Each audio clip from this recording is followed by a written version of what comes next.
In this screencast, we're going to focus on lipids and what lipids should be and how that links to cardiovascular disease. But I wanted to just take a step back and start by thinking about the big picture, because cardiovascular disease doesn't tend to come in isolation.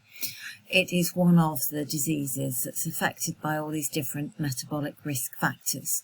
So when we're considering cardiovascular disease, we don't consider it on its own.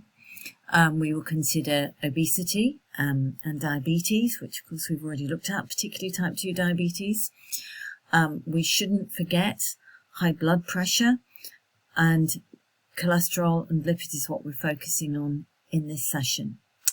So I've just kind of summarised here on this picture, the waist measurements, the things that we've already considered, and how that increase in abdominal fat leads to increased insulin resistance, and how you've got that link there with diabetes. We have the high blood pressure, and got the range there, what's normal, what's high, and what is considered hypertension, high blood pressure, and some of the medications that you might come across that people are on, although there are many. And then we're looking at the dietary aspect with the high cholesterol, which has got some diet cause, but actually not caused by the cholesterol that we take in the diet. So it's not caused by foods like offal, liver and kidney, eggs and prawns, which have naturally occurring cholesterol in them. So the recommendations for that have changed. So this screencast is focusing on lipids, but I just wanted to put it into context of the broader picture, because when we're talking about cardiovascular disease, we don't just talk about that in isolation, we talk about the risk factors for it. So I just wanted to kind of highlight to you the metabolic risk factors that are related to cardiovascular disease. And of course we've talked about obesity, and we've talked about it not just being about the amount of overweight, but also waist measurements and the shape that somebody is. And you can see here that the increased waist is a sign of increased abdominal fat, which increases insulin resistance. So we've got that diabetes and insulin resistance relationship that we were talking about. What we've also got here is high blood pressure. So I've got the range of blood pressure there and some examples of different medications. So some of these have different things. The reason that the end bits are highlighted in red are because different names of drugs but of the same type have the same ending. So ramipril are ACE inhibitors, so they're a medication used in heart disease. Valsartan reduces blood pressure and treats heart failure.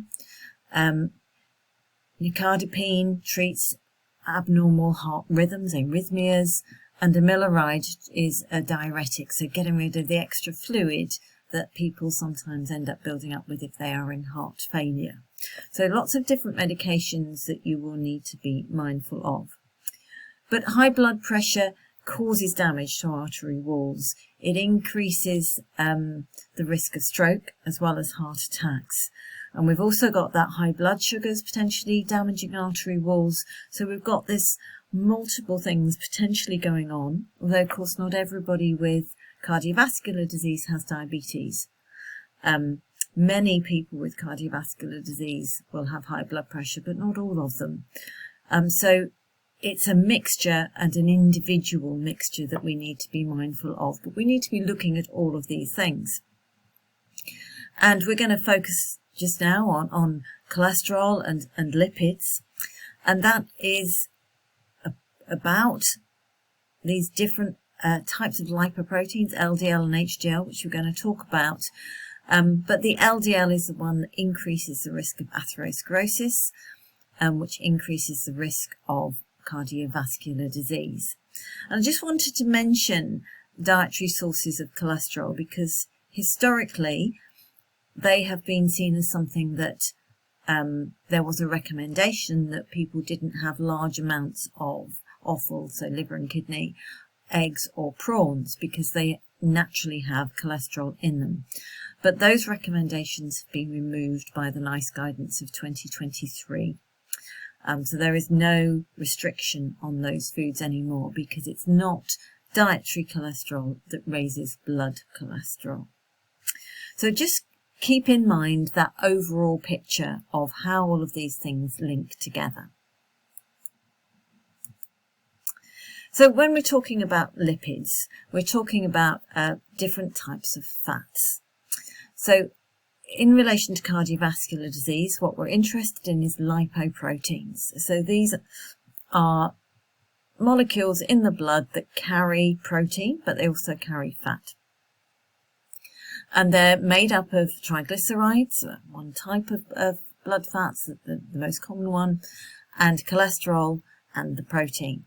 And these are classified by their density. So the smaller one is an high density, so everything's crammed together more. We've got low density, an intermediate and a very low density. Chylomicrons are related and they have obviously a much, much bigger. So with all these different types of lipoproteins circulating in the blood, and they have different roles in relation to cardiovascular disease. So low density lipoproteins are historically and always have been seen as the bad ones. So they carry cholesterol around the body in the blood. But they are prone to sticking to the walls of blood vessels, which leads to narrowing of the blood vessels or blockages, which leads on to atherosclerosis. So that can be one of the causes of blood vessels blocking and therefore causing related disease. There's a short YouTube clip here which I suggest you stop this screencast and look at that. It's only a couple of minutes long, but it shows you visually how this process occurs, and a bit better than me trying to explain it all. So we also have the smaller high density lipoproteins. Now these have a very different role. So these carry cholesterol from the body, various parts of the body, through the bloodstream back to the liver, and where they are broken down and then excreted. And they are also produced within the liver. So the liver is a very important organ in relation to the regulation of lipids within the blood.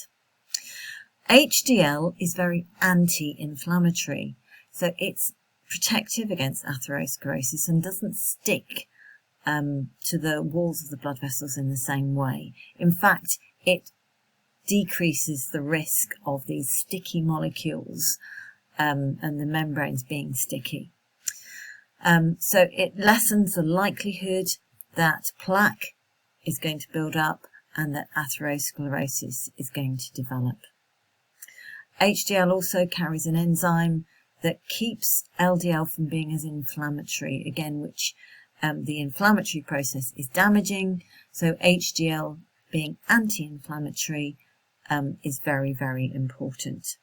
So the ratio between LDL and HDL is of extreme importance, because if you've got a lot of LDL and low levels of HDL, you're going to get more and more build-up of atherosclerosis. If the HDL levels are up and LDL is lower, then you're going to get less atherosclerosis. So really, really important. So the amount of cholesterol in our blood depends on a number of things, including genetics, as well as lifestyle factors. So if you have a high saturated fat diet, if you smoke, if you drink a lot of alcohol, and if you're inactive, then you are going to have much more LDL in comparison to HDL, and that ratio will not be ideal. So our lifestyle makes a lot of difference, but some of it is genetically controlled.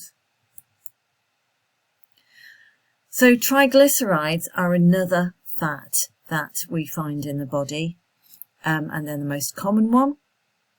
And these are highly influenced by the amount of sugar in our diet from refined carbohydrates or from added sugars, but also influenced by alcohol. So if someone has high triglyceride levels, you're looking at the blood results and their triglyceride level is high, you need to be looking at their sugar intake and also checking out alcohol intake, because that could be a contribution factor.